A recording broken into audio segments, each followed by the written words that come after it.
Yes. This is our beginning of our getting to know you segment. We're going to be getting to know our founder, CEO, all around owner man, Charles Horatio Antis. I didn't know what his real middle name is, so I just picked Horatio. I like it better. Cool. I like it. So Sure. what we have, normally we have a set of questions that is submitted to the moderator, who would be me.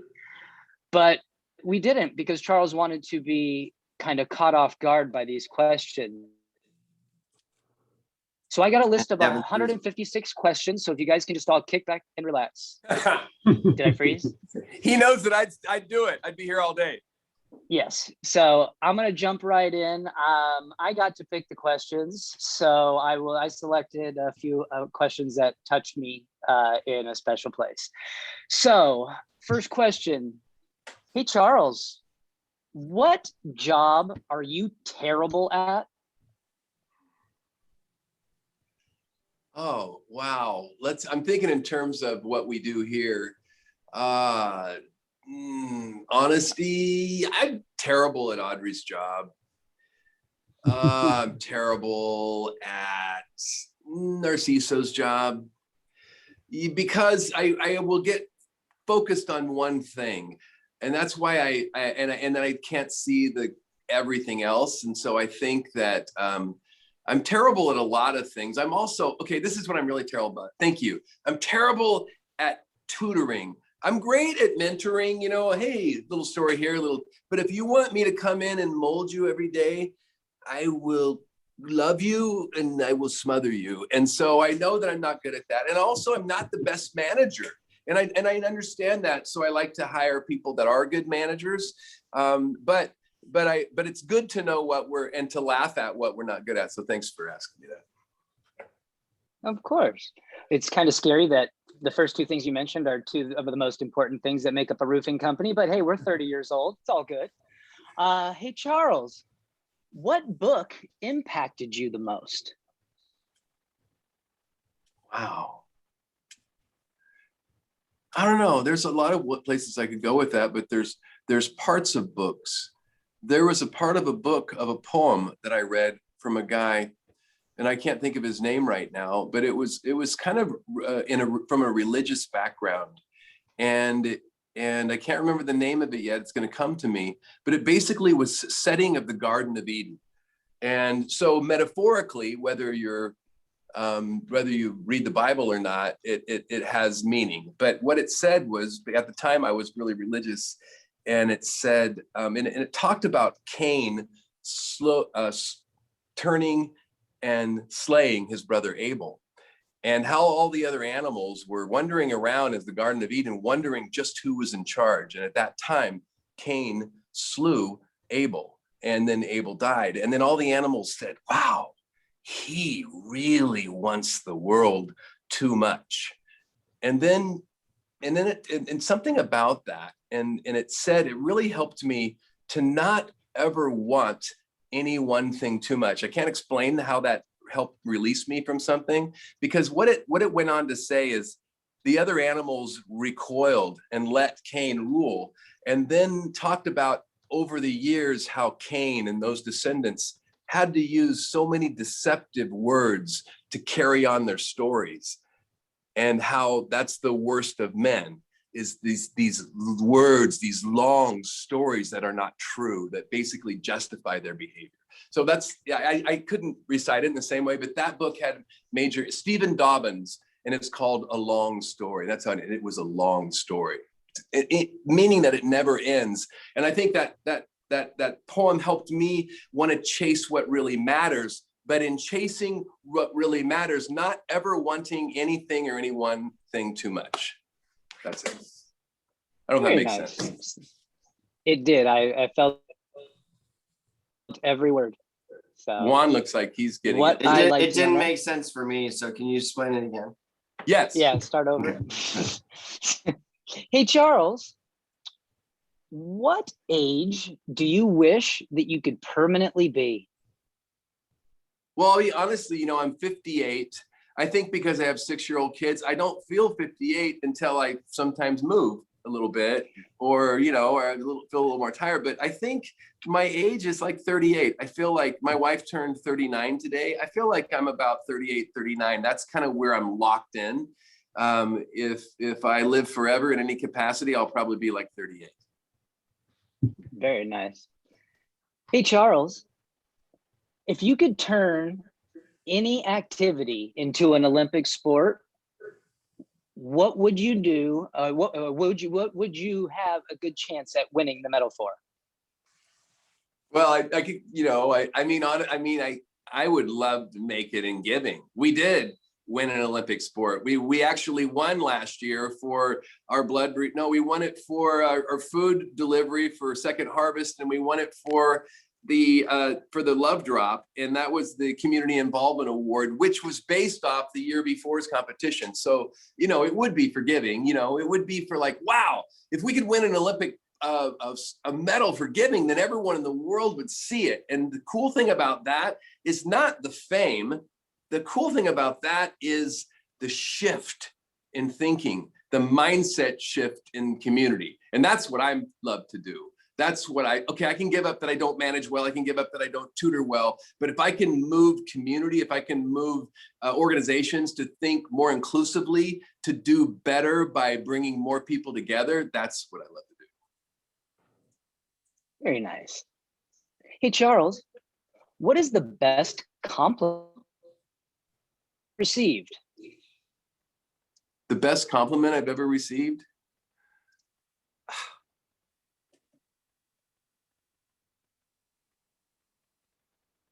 It's probably the same with you guys. It's when my dad says, "I'm proud of you, son." And my dad says that sometimes, and It makes me feel good.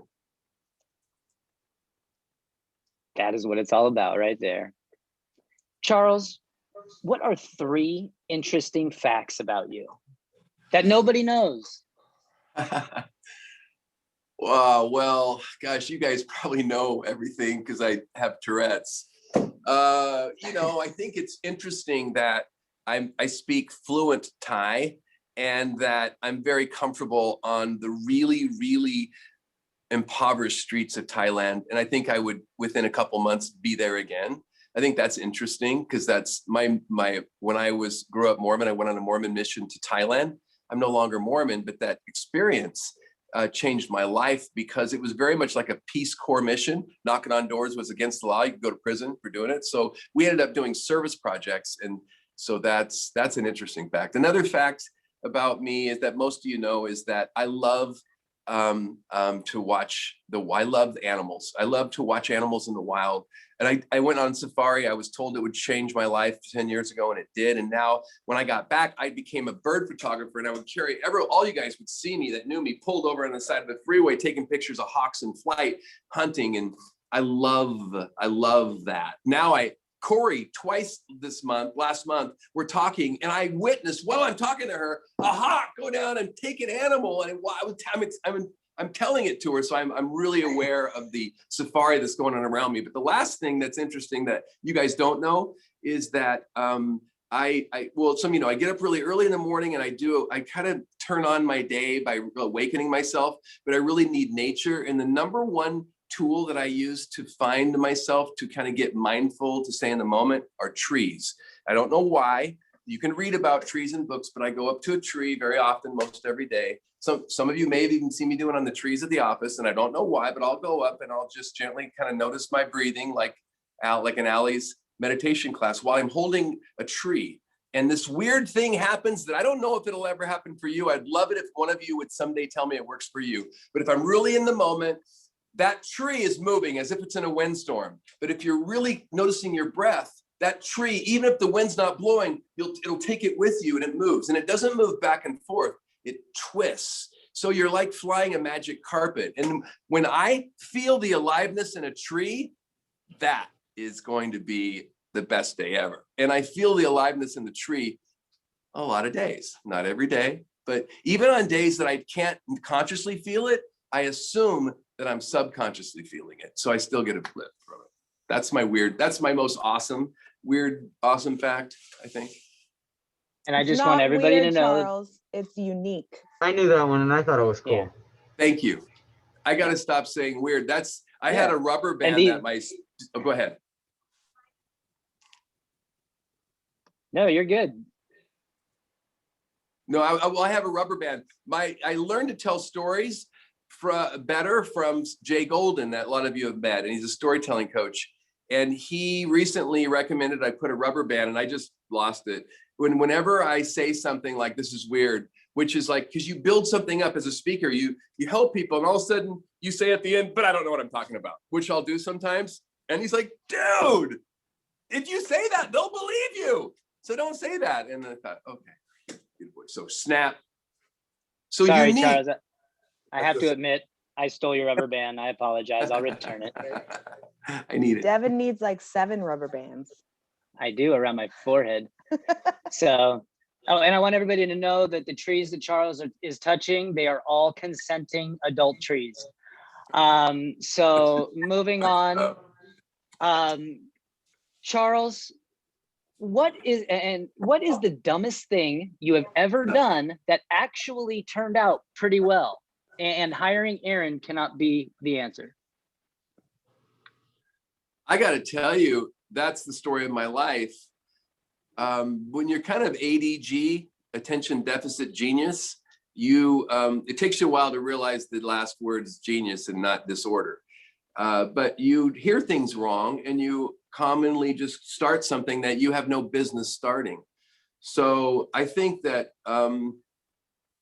what was ask the question again? What's the dumbest thing that you have ever done that actually turned out pretty well? Well, okay, I remember, this one's kind of cool, because man, I remember, some of you remember this, like in 2015, I went to a trade show with one other employee in Vegas. And the dumb part was, I showed up just for one meeting, and it was with Owens Corning, who were talking about giving us some kind of special warranty or something, but it was all talk. And I walked into the meeting, my one meeting that I drove to Vegas for, and the CEO of one of our competitors was sitting in a meeting with him. And I looked at the rep and he turned bright red and said, "Oh, shoot." And he realized he invited us to the same meeting. So I went home from that conference having nothing from it.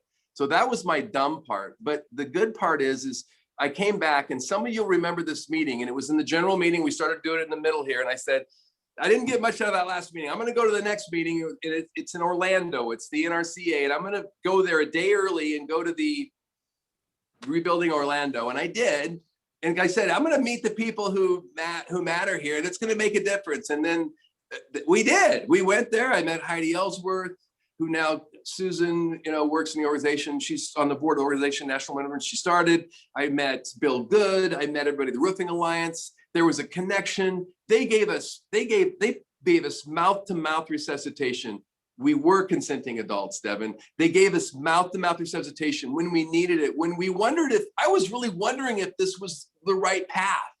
After in Vegas, it was just like salt in my wound, and we were struggling with cash. We were struggling to know. And then we went there, and then they said, "You guys, thank you." And they said, "We will collaborate with you." And then we won that national award. And then we believed. And you know what? I didn't believe as much as I said I believed. When you came, Devin, and I said, "Come to Antis, do you want your job to have meaning?" Man, as I told you, it wasn't there yet, but we wanted to build it. And I think, so that Vegas trip is really important, that I remember how foolish I felt, but also how much I learned from our experiences. We'll do it differently and keep trying. And then in the end, we met the right people. And now our brand has a lift, and we're present in community. So that's kind of a good story, I think. Very nice. See, I said it's a good story. You see, it works. It worked out well. That's the whole point. So, hey, Charles, where would you spend all of your time if you could? Nothing else matters. You can spend all of your time at the place of your desire. Yeah, it would be like a magic forest. There would be big redwoods and moss. There'd be eagles and all sorts of animals traveling around. And there would be it'd be very hippie commune-like, I admit, probably. I'd probably move away from some of how fast the world's shifting. There would be a little bit of a Xanadu vibe there. But it would be, yeah, it'd be like my family, my work family. We would be on a mission there that everyone appreciated. So everywhere we went, we'd be seen in the highest respect and gratitude. Like, man, they're the ones that have really made a difference and kept people dry. And there would be kind of like a little, that would be it. That's it. It's kind of a make-believe place, but it might look like parts of Oregon. We'll start a commune someday, maybe. Nice. Well, I was gonna say there are those exist now. So if we ever open up a Seattle division, I know you're gonna be heading up there. So, all right. Hey, Char, we got a couple more. So, and this one, let's try to keep it clean. But hey, Charles, what is something you like to do the old-fashioned way? Huh. I like to journal the old-fashioned way. I journaled on this yesterday, and I don't know if I wondered if it has the same effect. I like to write. I like to handwrite messages to people in the old-fashioned way. It's always had a strong impression on me. I never do it enough. I would always like to do it more, I think. And you know, I liked courting and dating the old-fashioned way. I mean, the new way is more. I'm so glad I'm not single and on an app, but it's impressive. I think I'd be a little bit foolish if I wasn't on an app, if I was single and looking. But I'm glad. I like the old-fashioned way that, you know, people courted, or at least the way I thought they did. No swipe right for Charles.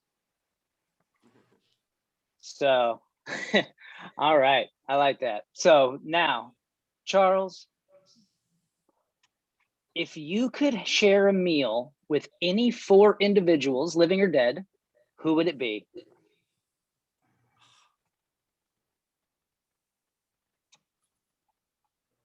Ah, that's a tough question, man. I mean, I'd have to go to family because I really feel close to my family. I don't understand it, but I don't like to define it. I like to just go with the vibe.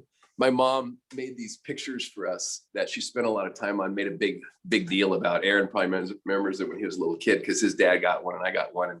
And it's a portrait that goes back 4 generations. So it's just like a tree. And there's a picture of our lineage. And so there's some people on that, like my grandpa Townsend, who Charlie has the middle name, Charles Townsend Antis, but he was my grandmother Vera's grandfather, and he was the first in our line to ever go to college.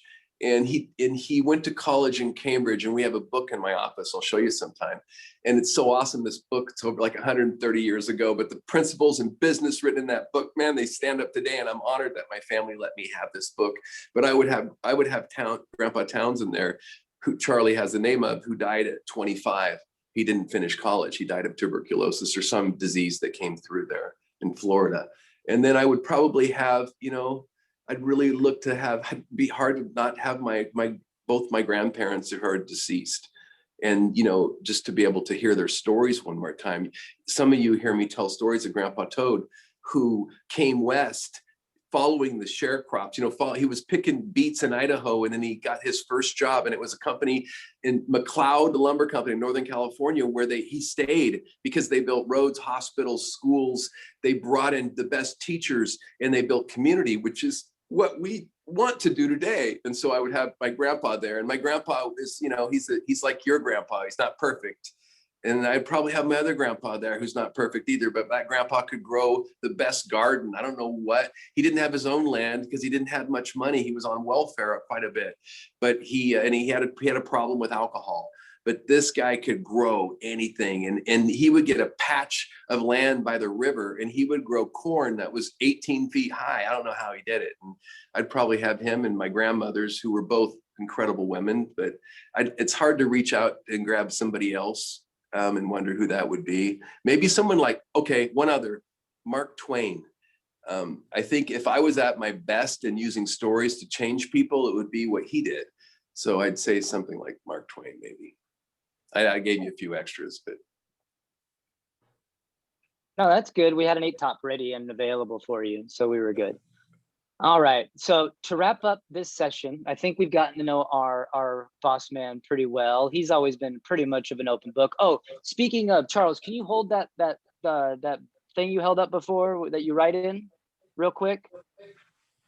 What? The book that you had, the journal. 5-minute Hold it up. journal? 5-minute journal.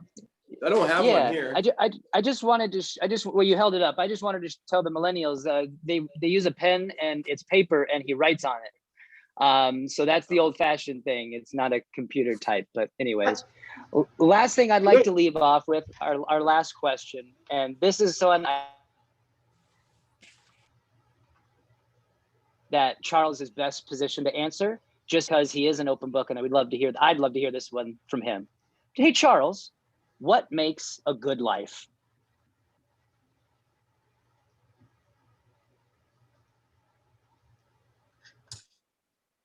Well, most importantly, I have to say service. Undefined. You defined it.